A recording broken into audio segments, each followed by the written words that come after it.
Control is very important in the game of basketball. And control is vital in the game of life, especially when you're dealing with high blood pressure. Right now, I'm having my blood pressure checked. That's the only way to tell if it's high. If it is high, I'll follow my doctor's advice to control it. It's normal, Tom. Good. For more information, ask your American Heart Association. I'm Tom Borwinkle. Remember, we're fighting for your life. An announcement from the American Heart Association in cooperation with the NBA.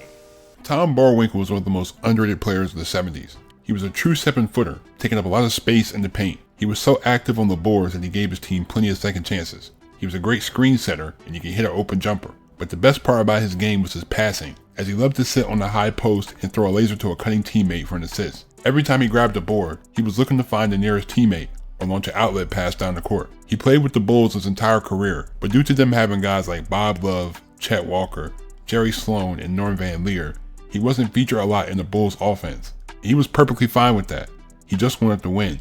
Because he was simply a good player in an era with some of the best centers ever, his contributions were largely unappreciated, with some even calling him the weak link of those 70s Bulls teams. Regardless of how some might feel, Tom was the Bulls' first solid center, doing all the little things to help his team win. He was extremely selfless, knowing his role and sticking to it. Welcome to PZ Hoops, and let's get down to it.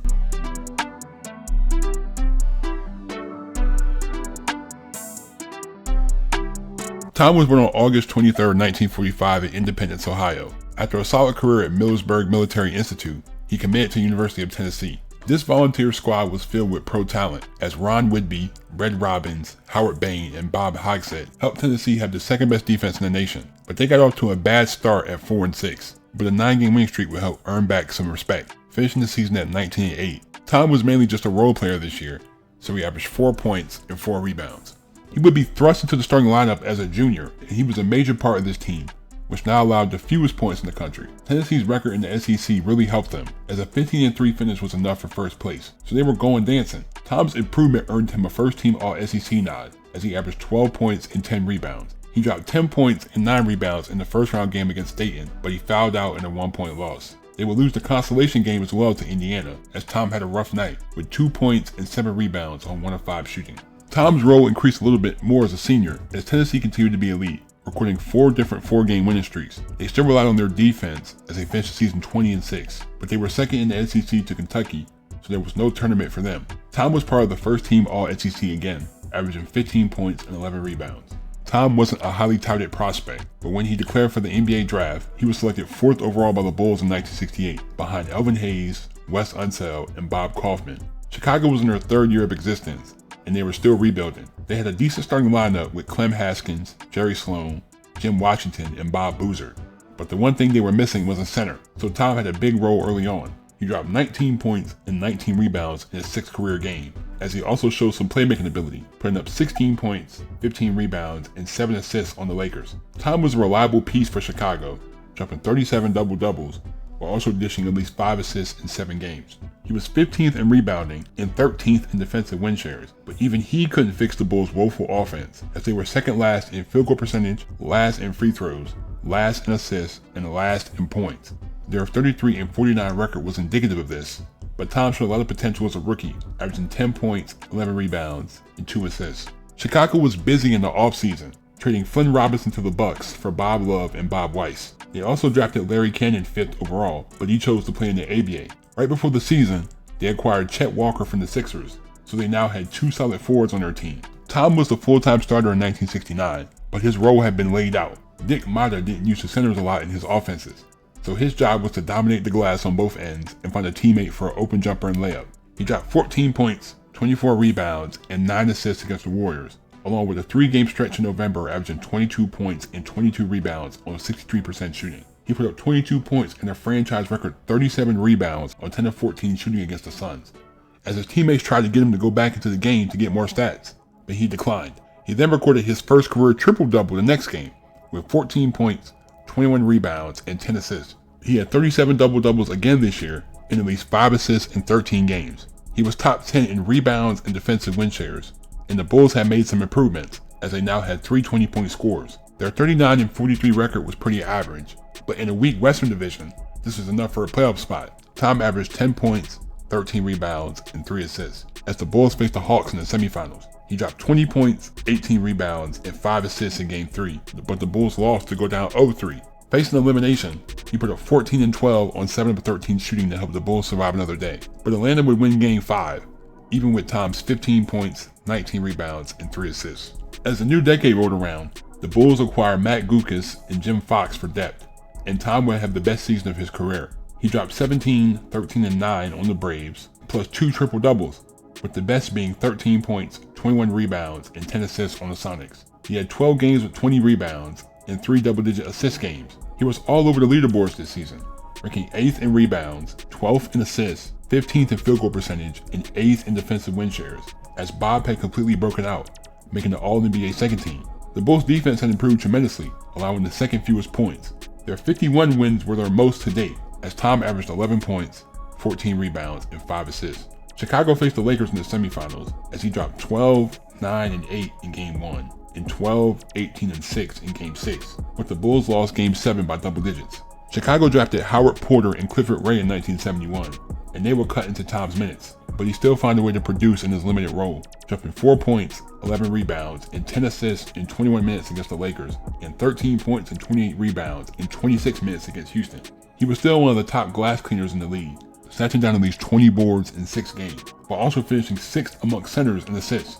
His impact on the other end was felt as well, with him finishing 4th in defensive win shares, the best mark of his career. The usual guys did their thing, while new guard Norm Van Lier made the second team all defense. Clifford was highly productive as a rookie, almost putting up the same numbers as Tom. Chicago's gritty style of defense was the most effective in the league, and their offense had finally caught up, and they looked really good heading into the playoffs at 57 and 25.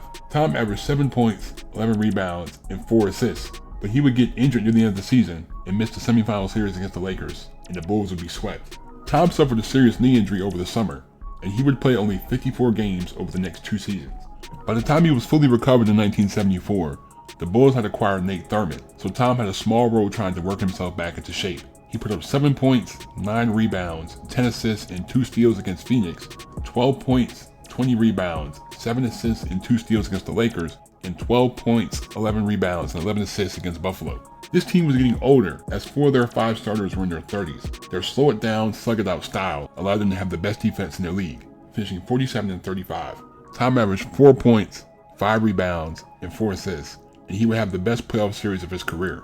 He was the starter for the semifinal matchup against Kansas City, dropping 13, 24, and 5 in Game 3, and 8 points, 19 rebounds, and 8 assists in Game 5 of a 6-game series win. They faced the heavily favored Warriors in the conference finals, and they gave Golden State all they had. Tom put up his usual stats, as Chicago was up 3-2 with a chance to close it out at home, but the Bulls had a rough night, shooting 39% as a team and losing in a blowout. Both teams couldn't hit the side of a barn in Game 7, and the Bulls were up 6 heading into the fourth quarter, but they let the Warriors get back into it, and they lost by 4. Tom dropped 10 points, 16 rebounds, 6 assists, and 2 blocks in the loss. Nate was declining in 1975, so Tom was back as a starter, joining Mickey Johnson in the front court. He had a bit of a comeback, starting the season with 12 points, 11 rebounds, and 6 assists. He dropped 21 points, 18 rebounds, and 11 assists on 10 of 12 shooting against the Lakers. He put up 15, 17, and 9 on the Lakers again, and 12, 19, and 6 on the Knicks, also dropping a career-high 31 points, 18 rebounds, 4 assists, and 2 steals on the Hawks. Tom really played well in the last 5 games of the year, averaging 16 points, 20 rebounds, 6 assists, and 1.5 blocks on 55% shooting. He had 25 double-doubles in 3 double-digit assist games, finishing him on the top 20 in rebounds and defensive rating. But it was the same old problems in Chicago, as they had the most inefficient offense in the league. Despite allowing the fewest points again, the Bulls only won 24 games. Tom averaged 9 points, 11 rebounds, and 4 assists. After the ABA merger in 1976, the Bulls had a new center in town, one that they had wanted 6 years ago. This meant that Tom would be back on the bench this year. He would still be productive in spurts, dropping 6 points, 12 rebounds, and 7 assists on the Bucks, followed by 19 points and 16 rebounds on Portland. This was his only double-double of the year. Even with the addition of a prime Artis Gilmore, the Bulls' offense was atrocious. They allowed the fewest points, but this was a product of their slow-paced system more than actual good defense. They did finish 44 and 38, making it back to the playoffs, as Tom averaged 4 points, 4 rebounds, and 2 assists.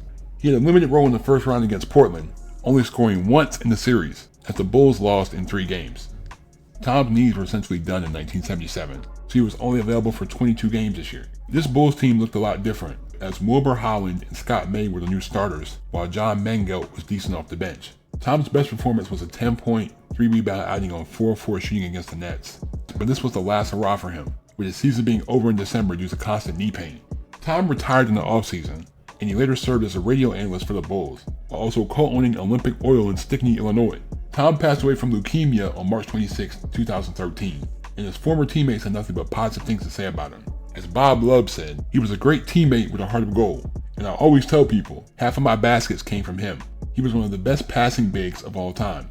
Artis Gilmore said, he understood his role extremely well. He had a very big body and he absorbed a lot of space. With those behind the back and over the head passes, he was very good. He understood the game and he played intelligent basketball.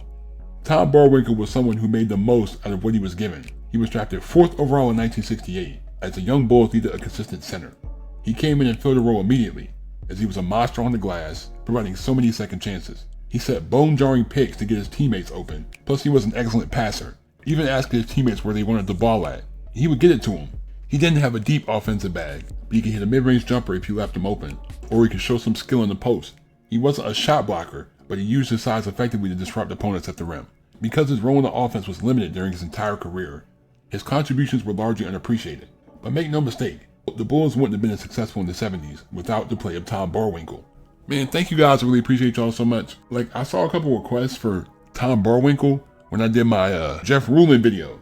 He's not a guy that's going to get you a whole lot of points. He's not a guy that's going to dominate athletically, but he plays his role. He does the things that are needed for the team to win. Something about those type of guys, like every team needs a guy like that. Because you got to think about it, the Bulls offense was already made up. Tom's job was just to get the ball to those guys. And he was fine with that. It's good to have players like that are selfless, that don't mind doing the little things. They don't mind doing the dirty work. They don't mind doing the stuff that doesn't show up on the box score. I think he was unfairly judged because they make it seem like he was a weak link at the center position. I mean, even with Artis Gilmore, they weren't able to be successful. So it's like, you don't just need a center. He was playing like Joakim Noah was playing for the Bulls, because Joakim Noah was the passer. He was a great rebounder. He could play good defense. I mean, he was more of a shot blocker than Tom was, but he essentially played the same role. He could pass, he could defend, he could set screens. But shout out to Tom Borwinkle, man, one of the most underrated Chicago Bulls ever. On a team with a lot of great players, he's definitely one of the most underrated. I really appreciate y'all for the support. Leave a like if you enjoy, hit that subscribe button if you're new to my channel. Turn my post notifications if you haven't already. Turn my post notifications on if you haven't already. Thank you. Please be safe. I'm out. Peace.